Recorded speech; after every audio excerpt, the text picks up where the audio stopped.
कर्म फल से तो स्वयं देव और गांधर्व भी नहीं बच पाए, तो इंसान के लिए कर्म फल से बच पाना कहाँ तक संभव है। अतीत में ऐसे ही अनेक उदाहरण हैं, जैसे दुर्योधन ने उस अबला स्त्री को दिखाकर अपनी जंघा ठोकी थी तो उसकी जंघा तोड़ी गई। दुशासन ने छाती ठोकी तो उसकी छाती फाड़ दी गई। महारथी कर्ण ने एक असहाय स्त्री के अपमान का समर्थन किया तो श्री कृष्ण ने असहाय दशा में ही उसका वध कराया। भीष्म ने यदि प्रतिज्ञा में बाधा कर एक स्त्री के अपमान को देखने और सहन करने का पाप किया तो असंख्य तीरों में बिंद कर अपने पूरे कुल को एक एक कर मरते हुए भी देखा।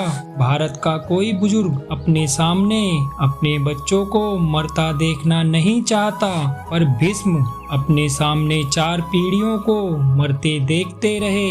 जब तक सब देख नहीं लिया तब तक मर भी ना सके, यही उनका दंड था।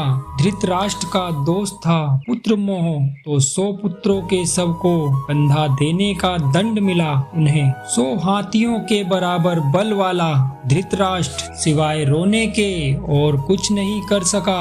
दंड केवल कौरव दल को ही नहीं मिला था, दंड पांडव को भी मिला।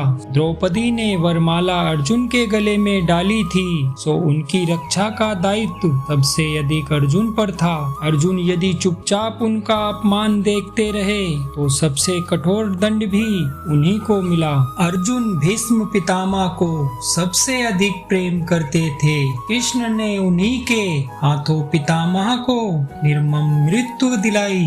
अर्जुन रोते रहे पर तीर चलाते रहे। क्या लगता है अपने ही हाथों अपने अभिभावकों भाइयों की हत्या करने की ग्लानि से अर्जुन कभी मुक्त हुए होंगे क्या? नहीं, वो जीवन भर तड़पते होंगे।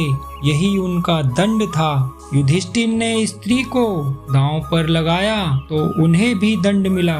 कठिन से कठिन परिस्थितियों में भी सत्य और धर्म का साथ नहीं छोड़ने वाले युधिष्ठिर ने युद्ध भूमि में झूठ बोला और उसी झूठ के कारण उनके गुरु की हत्या हुई।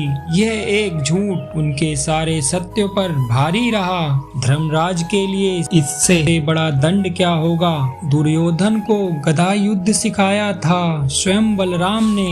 एक अधर्मी को गदा युद्ध की शिक्षा देने का दंड बलराम को भी मिला। उनके सामने उनके प्रिय दुर्योधन का वध हुआ और वे चाहकर भी कुछ ना कर सके। उस युग में 2 योद्धा ऐसे थे जो अकेले सबको दंड दे सकते थे, कृष्ण और बर्बरीक। और कृष्ण ने ऐसे कुकर्मियों के विरुद्ध शस्त्र उठाने तक से इनकार कर दिया था और बर्बरीक को युद्ध में उतरने से ही रोक दिया। लोग पूछते हैं कि बर्बरीक का वध क्यों हुआ। यदि बर्बरीक का वध नहीं होता तो द्रौपदी के अपराधियों को दंड नहीं मिल पाता। कृष्ण युद्ध भूमि में विजय और पराजय तय करने के लिए नहीं उतरते थे, कृष्ण कृष्णा के अपराधियों को दंड दिलाने उतरे थे। कुछ लोगों ने कर्ण का बड़ा महिमा मंडल किया है, पर सुनिए, कर्ण कितना भी बड़ा योद्धा क्यों ना रहा हो, कितना भी बड़ा दानी क्यों ना रहा हो, एक स्त्री के वस्त्र हरण में सहयोग का पाप इतना बड़ा है कि उसके समक्ष सारे पुण्य छोटे पड़ जाएंगे। द्रौपदी के किए गए अपमान में सहयोग ने सिद्ध कर दिया कि महानीच व्यक्ति था और उसका वध ही धर्म था। स्त्री कोई वस्तु नहीं कि उसे दांव पर लगाया जाए। कृष्ण के युग में 2 स्त्रियों को बाल से पकड़कर घसीटा गया। देवकी के बाल पकड़े कंस ने और द्रौपदी के बाल पकड़े दुशासन ने। श्री कृष्ण ने स्वयं दोनों के अपराधियों का समूल नाश किया।